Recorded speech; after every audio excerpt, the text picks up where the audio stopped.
Bismillahir Rahmanir Rahim. So as I said to you now, before we're going to not follow the book, structure of the book, so you can go away from the book and focus on what's happening on the board. You got it in our footnotes, it's there. So you can, those who have our copy, they can use our footnotes. But those who don't have our copy, then you can follow the board. Or you can just share. So now we're going to discuss first taqdeem of the musnad Ilay. When do you bring the musnad Ilay first? Okay. So normally you bring the mubtada first. So normally you have two words. You would bring the mubtada first. Let's say for example you have the word Zaydun and you had Qa'imun. Okay. Which word do you bring first? Zayd, because Zayd is the mubtada. And Qa'imun is the khabar, so what will come first? Zayd and Qaim. That's one simple reason. But then you have the same issue again what I mentioned last time.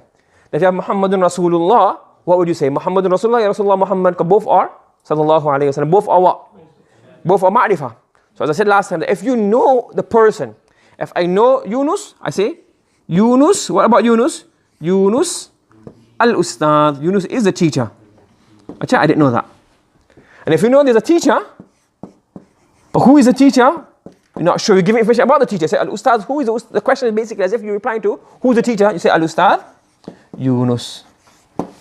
So basically you can assume that this is a reply to Man Yunus. And this is a reply to Manil Ustad. You get what I'm trying to say? You following?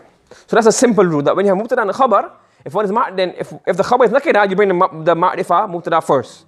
If they're both ma'rifah, then you bring the thing you know about first.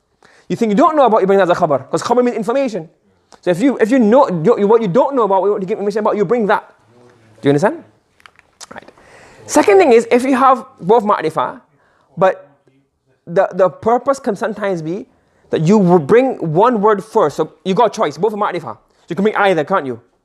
But you thought, you know what, your choice, you thought, I'll bring this one first because this will create a kind of interest in what I'm going to say. Allah says in the Quran, Inna akramakum indallah. Indeed, the most noble in my eyes. So what do you want to know? You want to know answer, don't you? So who is the akram indallah? Atqakum. So by bringing akramakum first, one benefit, also many other benefits, and also the context would also agree with it and make it more sense to have akram first. But one benefit, one faida. If I say, Inna akramakum indallah, straight away then your mind goes, okay, what's this answer for this? Do you understand? Similarly, Imam Umar radiyallahu ta'ala anhu, he wrote to his ministers. This is mentioned by Imam Malik in the Muwatta, and he says, Inna ahamma amrikum indi. So he writes a letter to them, look, I'm advising all of you, but remember the most important thing that you need to do. So everybody's thinking, what's Umar's main advice? He said what? As-salah. If you as-salah ahamma amrikum indi, then it wouldn't have brought that inquisitiveness or that zeal to find the answer.